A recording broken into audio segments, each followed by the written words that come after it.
pessoal, sejam todos bem-vindos a mais um Papo Empreendedor, nosso podcast que fala sobre gestão, negócios, empreendedorismo, comportamento humano e o dia a dia do gestor e do empresário brasileiro. E hoje, nosso tema é experiência e sucesso do cliente. E para falar desse tema com a gente, Camila, seja muito bem-vinda. Muito obrigado pela sua disponibilidade de tempo, de agenda, de estar aqui conosco, batendo papo. E aqui a gente tem uma tradição, Camila, que quem se apresenta é o nosso convidado. Então, sinta-se em casa e conta para nossa galera quem é a Camila, um pouquinho daquilo que você faz, daquilo que você já fez, para a gente trocar esse papo sobre experiência do cliente. Ah, que legal. Primeiro, muito obrigada pelo convite. Eu estou super feliz de estar aqui. Vou bom. contar um pouquinho sobre mim. Eu tenho uma experiência bem ampla de mercado. Eu tenho 25 anos de experiência prática vivida de empreendedorismo e agora sou mentora e consultora de negócio. E a minha mentoria ela é muito focada numa solução integrada entre uma área profissional e pessoal também. Então, gerida em 3 pilares, né? Na gestão, uma inovação disruptiva e no equilíbrio entre vida pessoal e profissional. Acho que é algo que hoje todo mundo busca, né? Esses 3 pilares, né? Principalmente quando você tem uma empresa e você busca esse crescimento, esse empreender com esse olhar de dono disruptivo, esse olhar 360, né? A gente entende, meus anos de experiência me mostraram que as coisas não estão focadas num lugar só. Então eu resolvi criar esse olhar mais holístico mesmo e trazer essas soluções mais integradas e também envolvendo o lado pessoal. Muito bom. E Camila, como que foi esse processo, né? Você que saiu do meio corporativo para ir para a área para empreender de forma isolada, dando consultoria e mentoria para outros profissionais e outras empresas. Como que foi para você esse processo que, entre aspas, é uma mudança de carreira, né?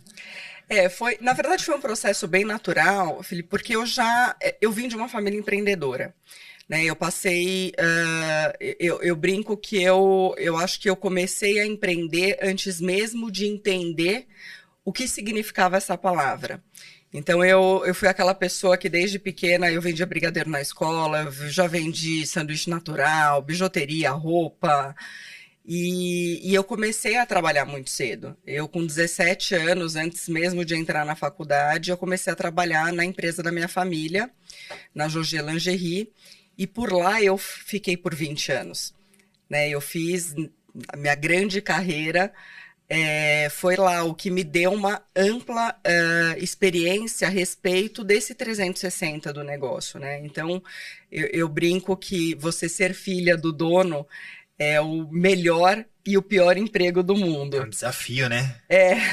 Tem o lado super positivo, porque você tem essa possibilidade de estar 100% integrada no negócio, de você conseguir participar. E eu comecei no estoque, né? Então eu eu fiquei 20 anos, como eu disse, e só nos últimos 5 anos eu me tornei diretora. Né? Então, eu fui ali ralando, né? Comecei no estoque, eu fui passando de área em área. Então, isso me deu muita bagagem para conseguir entender mesmo o que era realmente a empresa, até conseguir ter ela como diretora, que era o cargo mais alto, né, da companhia. E aí, depois disso, que eu fui para o mundo corporativo, entrei numa startup que logo depois abriu capital e se tornou uma multinacional. E depois disso, eu digo que filho de peixe, peixinho né? Tava no sangue empreender e aí eu resolvi empreender e conseguir deixar meu legado, assim, conseguir ajudar outras pessoas devolvendo aquilo que eu consegui adquirir aí nesses quase 25 anos de experiência. Muito bom. Camila, no dia a dia do empreendedor, a gente tem um chefe, que é o nosso cliente. Como que você vê esse movimento de a gente falar no meio do empreendedorismo, dos negócios, sobre experiência do cliente e sobre sucesso do cliente. Eu acho que a gente começar nosso bate-papo para a gente discorrer como que você vê esse movimento dessa preocupação genuína e importante e estratégica dos empresários em falar, não, eu vou criar uma área de Customer Success dentro da minha empresa, por exemplo. E definir para o nosso público o que é sucesso do cliente e o que é experiência do cliente. Claro, e é super importante essa tua pergunta, porque as pessoas confundem mesmo. Sim. Né? Então, o CS, né, que é o Client Success, que é o sucesso do cliente, ele é uma área que ele é criada, é uma área um pouco mais ativa e um pouco mais a longo prazo. Então, essa é uma área criada para que todos os produtos e serviços da empresa sejam consumidos pelo cliente da melhor maneira, né, para que eles consumam e usufruam da melhor maneira e que traga para eles o sucesso que a empresa espera, usufruindo da melhor forma. E com isso se utilizam métricas, né, como o próprio NPS, para conseguir metrificar e conseguir medir se o cliente realmente está satisfeito, mas tem muito da interação com o cliente. Algo que já no CX, que é a experiência do cliente, as coisas são mais metrificadas, né? Porque daí a gente tem outras métricas para medir e a gente fica muito mais baseado no feedback, também no NPS, a gente tem aí outras métricas, e aí o que define mais a experiência do cliente?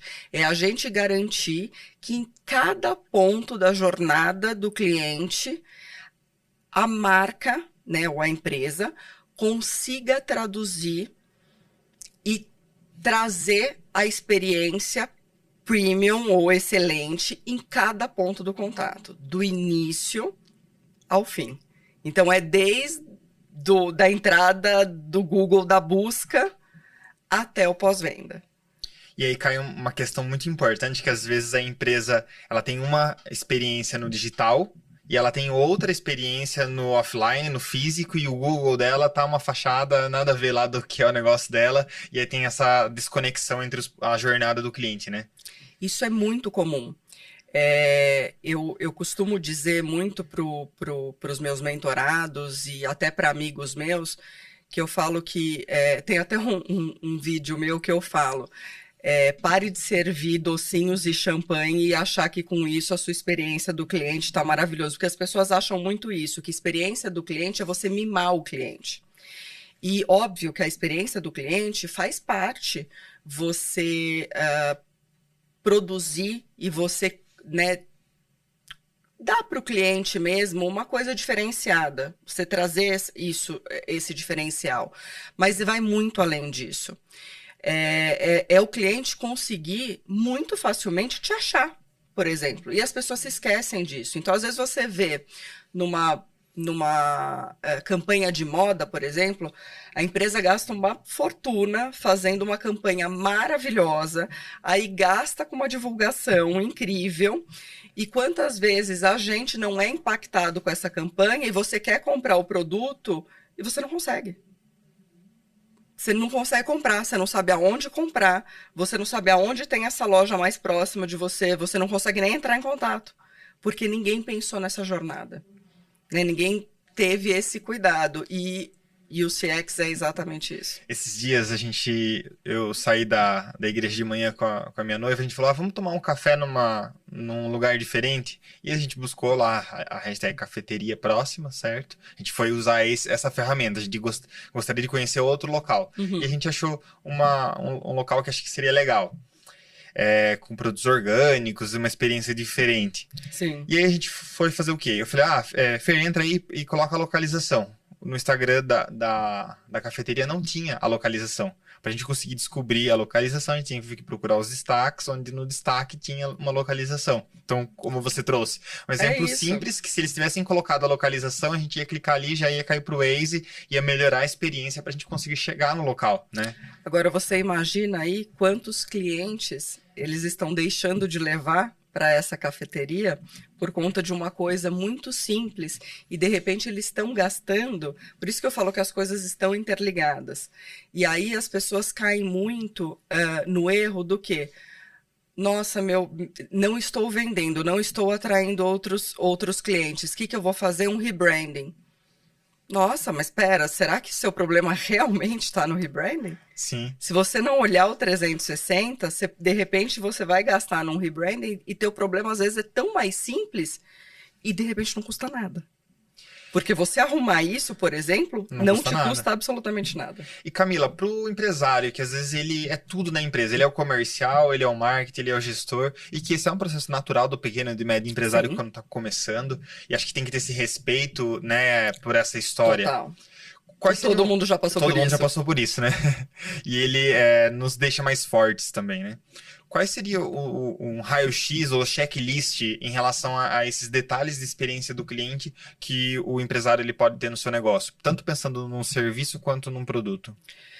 Você sabe que eu vou te falar uma coisa que não vale só para o pequeno e para o médio, e que se o grande não parasse de fazer isso, não teria tanto problema. Porque hoje, esses problemas que a gente está falando, eles não estão só nos pequenos, por incrível que pareça.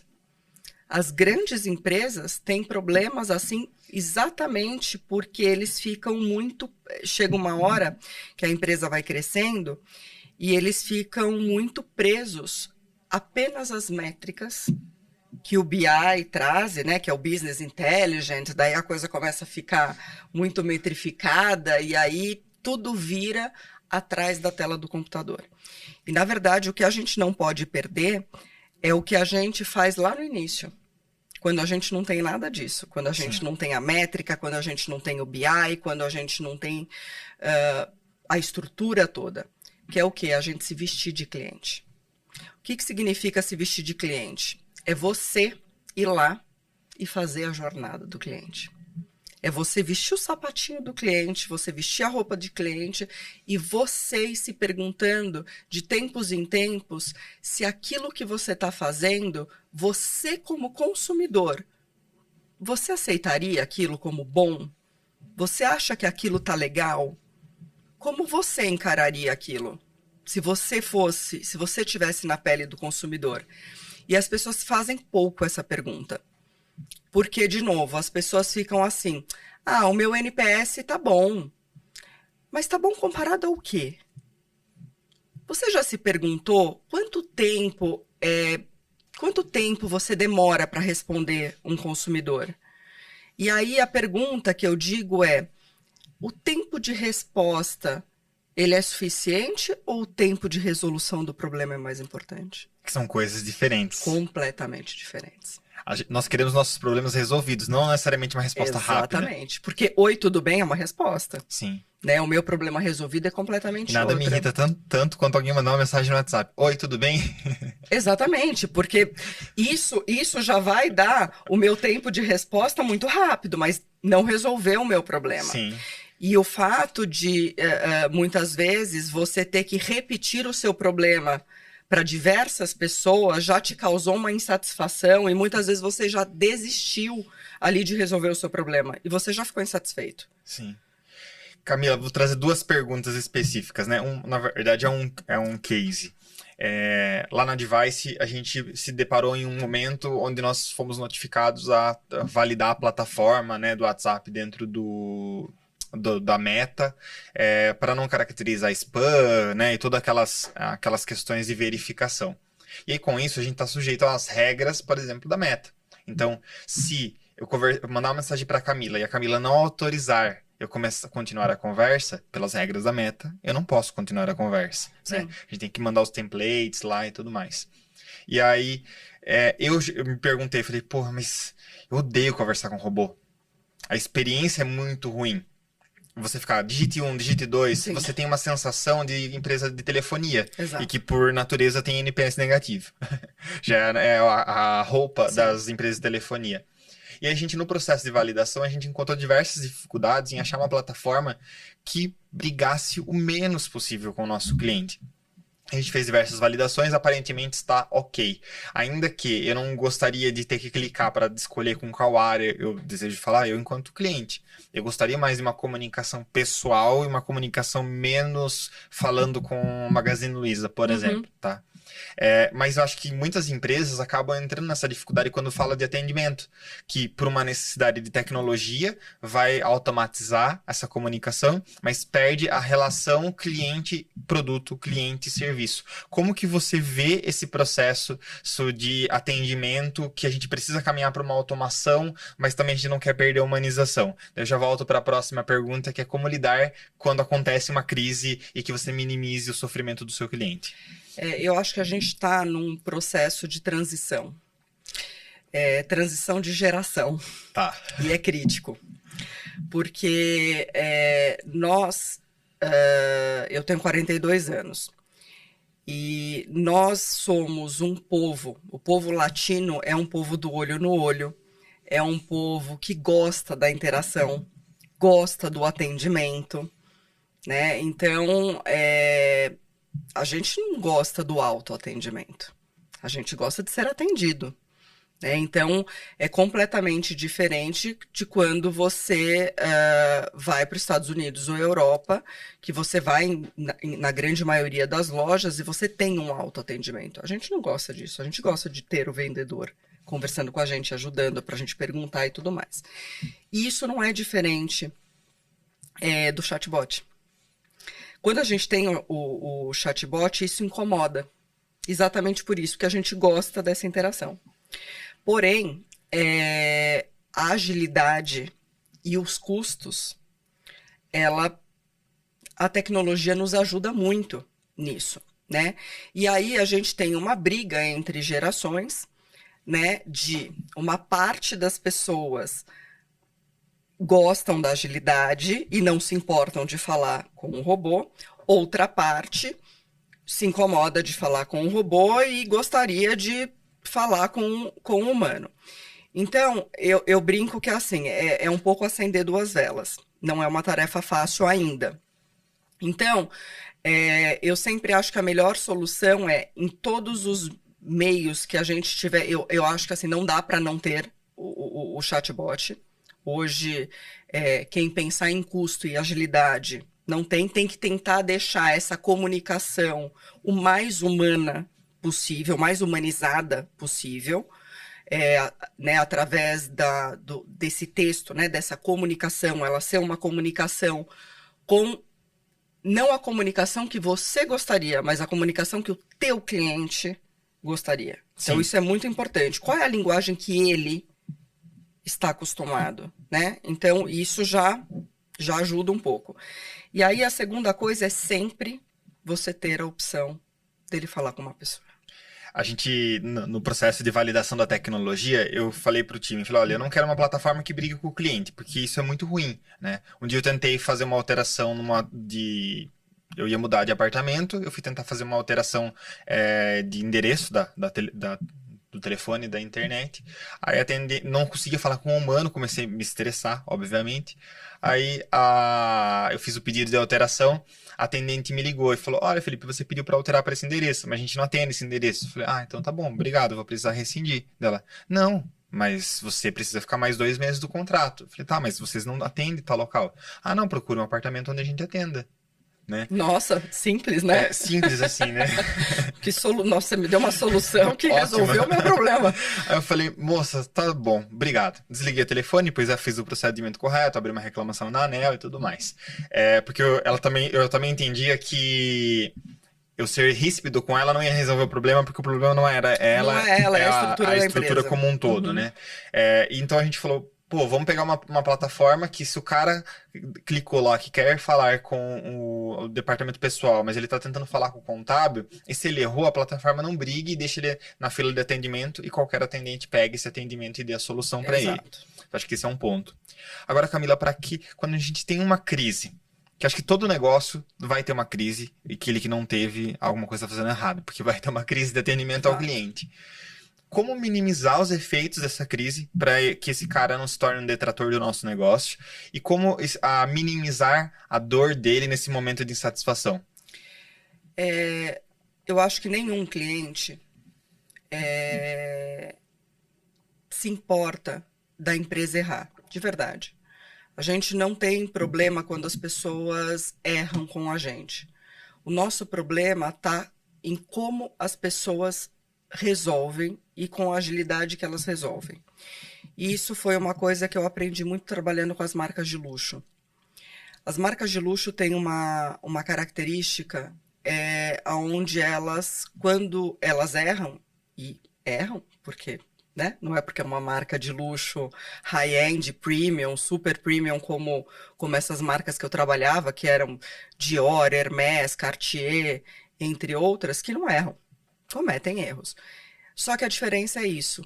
Como elas faziam quando existiam esses erros com esses clientes que estavam ali gastando um ticket substancial e esperavam um atendimento, né, e uma resolução à altura do que estavam gastando ali. E a diferença é, quando existia um erro, em vez de ir lá para o cliente, que é o que a maioria das vezes acaba acontecendo, e contar a história de que o gato subiu no telhado, para o cliente pouco importa onde o que aconteceu. Importa o que você vai fazer para resolver e com qual agilidade você está fazendo isso. Então, na hora da crise, explique menos e faça mais. Então, eu acho que não importa o backstage, entendeu? O que está rolando na tua empresa?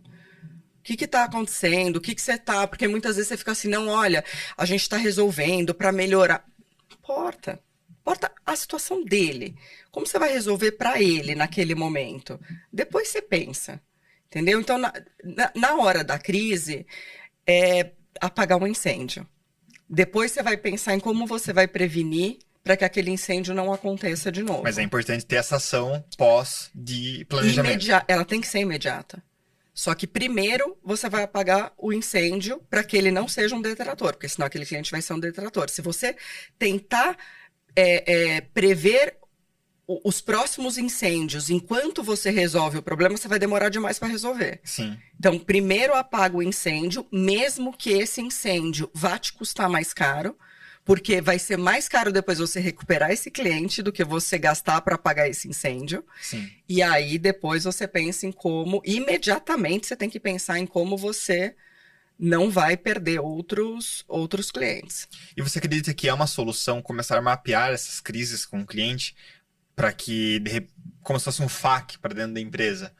Quando acontecer isso, eu fico pensando, Camila, como que a gente deixa nosso time preparado para que ele não seja reativo quando o cliente acontece uma crise. Por exemplo, mas era sua obrigação saber disso, por exemplo. Vou trazer um exemplo prático, né? Contabilidade, né? Que é o nosso negócio, não é nada sexy. As pessoas, às vezes, elas recebem, por exemplo, uma guia de um imposto para pagar. Vamos pensar um pequeno médio empresário que está no Simples Nacional. E aí ele recebe aquela guia, ainda que tenha sido feito um planejamento tributário, ainda que tenha sido feito um onboarding, ele fala, meu Deus, mas tudo isso de imposto para pagar. E aí, vamos pensar a situação A, onde o atendente fala, olha, fulano, olha, Camila, é assim mesmo, seu imposto. E aí o cara vai ter uma crise ali de comunicação, porque ele vai achar que está errado, ele não concorda com aquele imposto. Ou o cara que vai falar, olha, conforme no onboarding a gente explicou como que era a sua alíquota e tudo mais, e você está com uma dúvida, vou chamar você para uma reunião, a gente abre um call e eu te explico de forma detalhada.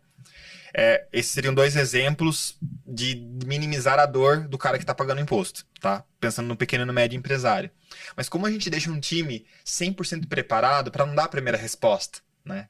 Trazendo uma questão de telefonia também, a gente pegou a conta de telefone lá da empresa, estava cheio de coisas a mais na conta de telefone. E aí não aceitavam um colaborador resolver por procuração. Precisava ser o Felipe em carne e osso presente numa loja. Eu, obviamente, posterguei pela preguiça de ir até um shopping para resolver a questão. A hora que eu cheguei lá, a atendente falou assim, não, é assim mesmo. Eu falei, moça, comigo não. Comigo não. Já tô... Não, exato. Comigo não. Pode passar para outra resposta. Mas como que a gente deixa um time, por exemplo, preparado para não falar, é assim mesmo que acontece? Então, na verdade, eu vou um pouco mais profundo, porque nesse exemplo específico que você me deu, eu acho que é a hora que a gente olha, esse é muito o papel eu diria mais até do que do CS, vai um pouco mais amplo do que isso. Esse é o olhar 360. É a hora que você olha o teu negócio por cima e você olha as fronteiras e você entende que mais do que o produto, você precisa vender uma solução para o seu cliente. Sim. Então, a dor do seu cliente, aí no caso do que você me mostrou, é ele estar surpreso com uma alíquota que ele, querendo ou não, ele gostando ou não, ele vai ter que pagar, e era uma alíquota previsível. Sim. Se é uma alíquota previsível, o que você tem que começar, talvez, a pensar é em proporcionar para ele algo extra, que não tem nada a ver hoje com o que você faz, que é um previsionamento financeiro. Sim. Então, se você começar a fornecer para ele uma solução antecipada, você não precisa deixar o seu time preparado. Você vai dar uma solução antes, para que antes ele, conforme ele for tendo os gastos e as entradas dele, ele consiga já antecipadamente ir previsionando o quanto ele vai ter. Então, quando ele receber não é um boleto, né? Como chama isso? Guia. A guia, ele não vai estar mais surpreso e ele já vai estar preparado para aquilo. Então, você se antecipa a dor daquele cliente. Essa é a hora que a gente começa a expandir a nossa empresa para outras coisas. Você fala assim, nossa, eu nasci contabilidade, quando eu virei outra coisa. Porque é a hora que o cliente vai te mostrando para onde ele você tem necessidade, precisa, né? exatamente. E ele tem oportunidade de venda, né? Ele tem uma oportunidade de venda.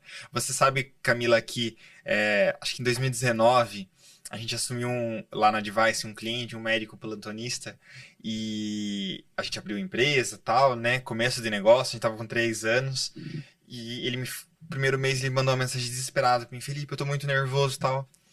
Falei, por que aconteceu, doutor? Eu recebi uma guia para pagar. Sim, essa guia do imposto. Felipe, mas eu preciso pagar imposto? Naquele momento eu falei assim, porra, gente, doutor. você mora no Brasil, vamos. Você tá aqui mesmo? Você quer que você conta, né? Quem que vai te contar? Só que ele saiu da faculdade, ele fez o primeiro mês, fez quase 30 plantões, ganhou 50 mil reais.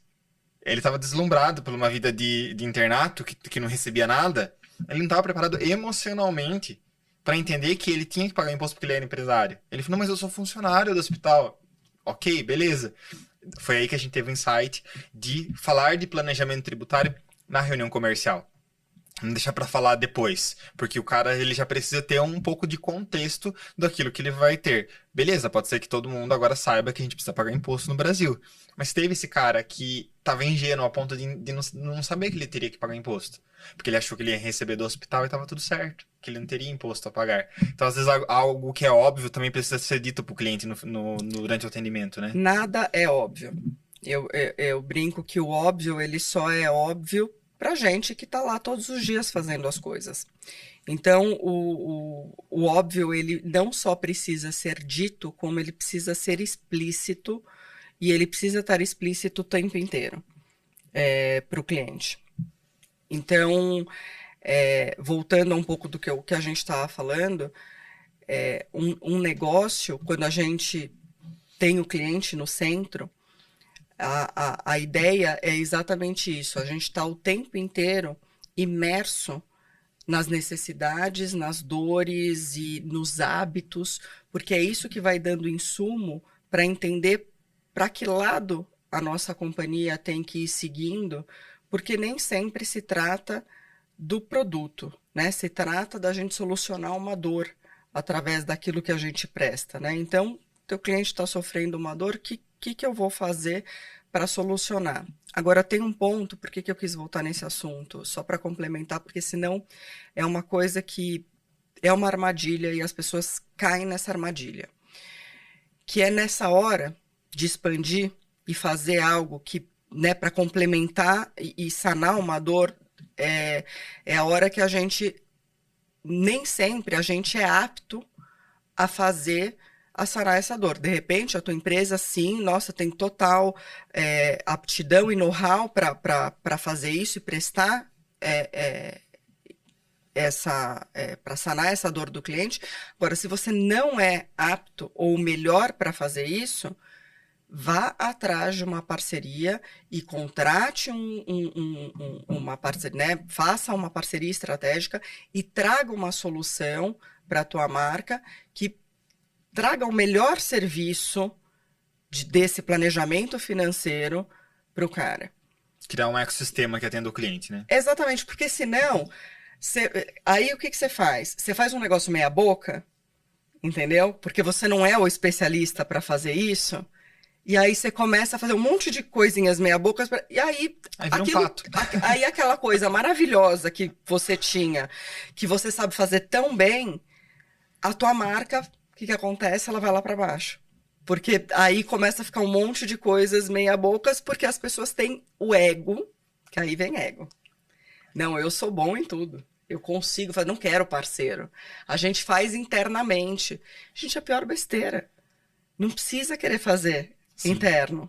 Tem gente que é especialista e só faz isso e, respira isso o tempo inteiro. Por que você quer fazer interno? Você já faz o seu tão bem. E tem gente que faz tão bem o outro. Então, junta forças. Hoje o mundo, ele vive de agregar coisas. A gente está nesse momento. Então, legal. E Camila, para quem está com o negócio ali de médio porte, né? Qual é o momento de criar uma área de sucesso e experiência do cliente? Crio junto as duas áreas, crio primeiro uma, depois implemento a outra. Como que é esse processo de criar uma área de sucesso do cliente? Contrato quantos colaboradores? Claro que tem a devida proporção ao tamanho da empresa. Como que eu começo a estruturar? Ou não, eu vou treinar todo mundo para ter esse feeling de sucesso do cliente? Ou como que você acredita que é o passo inicial para quem tem um pequeno negócio? Seja sucesso do cliente ou experiência do cliente, isso vem muito da cultura da empresa. Que isso é uma cultura de se colocar o cliente no centro. Né? É de você olhar o tempo inteiro para o cliente e a sua empresa ser voltada em criar produtos, soluções e resolver as questões do cliente sempre em primeiro lugar. E isso é cultural. Tudo que é cultural, a gente é top-down. Então, ela vem da liderança para baixo. Nem sempre você precisa ter caracterizado com o nome, nossa, eu vou ter uma área de CS, ou eu vou ter uma área de CX. Isso acaba, se você tem isso culturalmente, já nasceu com essa cultura de estar sempre olhando para o cliente, sempre preocupado com isso, essa estrutura ela vai se formar organicamente. Por quê? Porque a pessoa que tem o relacionamento com o cliente, ela é o CS da sua empresa. Ela é a pessoa que vai estar dando feedback para o cara que está criando o produto. Olha, meu cliente está reclamando disso. Olha, a gente precisa melhorar isso no produto. Porque a pessoa que for criar o produto, ela precisa entender quais são as dores daquele cliente, o que está bom, o que não está legal. A pessoa que está ali no dia a dia, tanto, né, sempre o comercial eu acho que é a base junto com o marketing. Certo. Né? Porque também a pessoa da divulgação também está ali medindo, né? Quem que está vindo, de que forma está vindo, como que está respondendo, que não está respondendo. Quando você junta essas duas áreas, que para mim é a pior besteira que as empresas fazem, é quando elas separam essas duas áreas. Né? Porque normalmente você tem um diretor de marketing e um diretor comercial, e aí vira uma briga. Exato. Sempre um briga para o outro, quando um não bate a meta, foi porque o marketing não me entregou, quando o comercial não... Tem que juntar essas duas áreas, porque uma é totalmente interligada à outra. Né? O comercial, ele se abastece do marketing do mesmo jeito que o marketing se abastece do comercial. Então, elas precisam estar munidas juntas. E se elas não estão juntas, um vai sempre servir de bengala para o outro. Sim. Então, qual é a hora de você saber que você precisa estruturar. É a hora que teu comercial não está dando conta de conseguir dar os feedbacks suficientes. Na hora que ele não está dando mais conta de conseguir falar, olha, chegar lá para o cara do produto, chegar para o cara do marketing, né, conseguir falar, olha, eu não estou conseguindo estruturar o feedback. É a hora que você fala, bem, então agora eu preciso de uma pessoa que só olhe para isso. E aí é uma linha muito tênue, porque é muito de cada empresa. Qual é esse momento? Né? Aí é o olhar do líder de olhar para aquilo e falar assim, gente, agora a gente está numa quantidade de clientes que a gente não está conseguindo mais por conta própria ter as nossas reuniões aqui e conseguir dividir ali todos os, colher todos esses feedbacks e transformar isso numa coisa produtiva. Muito bom. Camila, como que eu mapeio, ou quais seriam as melhores formas de mapear os pontos de contato positivos e negativos que o meu cliente tem ou que ele pode eventualmente ter durante a jornada dele? Eu acho que um exemplo, né, que ficou muito hypado, inclusive de jornada com pontos negativos sendo transformados em pontos positivos, foi a tal da fila eletrônica do Outback, né, que eu nunca mais enfrentei uma fila depois dessa ferramenta quando fui lá, de repente, almoçar ou jantar lá. Eu já entro, procuro se eu tenho 2 unidades perto, procuro a fila virtual para ver qual que está mais curta e vou. Acho que esse é um exemplo de estratégia, né, de melhorar os pontos negativos de contato. Mas como que eu mapeio e quais são as principais alternativas para que meus clientes tenham o quanto menos pontos de contato negativo durante a jornada dele? É uma pergunta um pouco difícil porque depende muito do tipo de negócio que você tem. Né? Para cada tipo de negócio, você pode ter um impacto ou um ponto de fricção diferente. Então, eu sempre acho que você precisa buscar soluções para você medir como essa solução do Outback, que sejam soluções boas para o seu negócio, que não impacte o seu negócio, e que sejam soluções boas para o cliente. Então, tem uma empresa, vou responder a sua pergunta utilizando um exemplo. Tem uma empresa, um restaurante, uma boulangerie, na verdade, no Rio de Janeiro, que ela chama La Bicyclette. E ela é uma boulangerie francesa, assim, né, com quê francês, e ela tem brunch. E ela tinha uma dor que era o ciclo, né? Porque para um restaurante, a coisa mais importante é ela conseguir girar o número de mesas. Ela precisa que as pessoas, né, venham, comam e consumam, e outros entrem, venham, consumam naquele período que está aberto o restaurante. E eles não são grandes, então eles não têm uma quantidade de mesas muito grandes. Então, quanto mais pessoas girarem, para eles é melhor. E qual é uma dor que todos nós, como consumidores, né, estando ali no restaurante, a gente tem? É o quanto uma conta demora.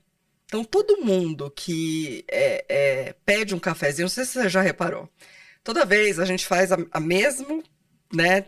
A gente sempre faz essa mesma cena. Aí, por favor, você traz um cafezinho e a conta? Pode reparar, em 99% das vezes, o café vem e a conta não vem junto. Sim. E isso por vários motivos, né? Tem um motivo do porquê eles não trazem a conta junto, mas isso para nós, que a gente não tá lá no backstage do restaurante... Tem um motivo intencional ou não? Tem. Tem? Tem, por quê? Porque muitas vezes você vai lá, você toma o café e às vezes você pede mais um café, ou você não sei o quê. E para eles abrirem de novo essa comanda,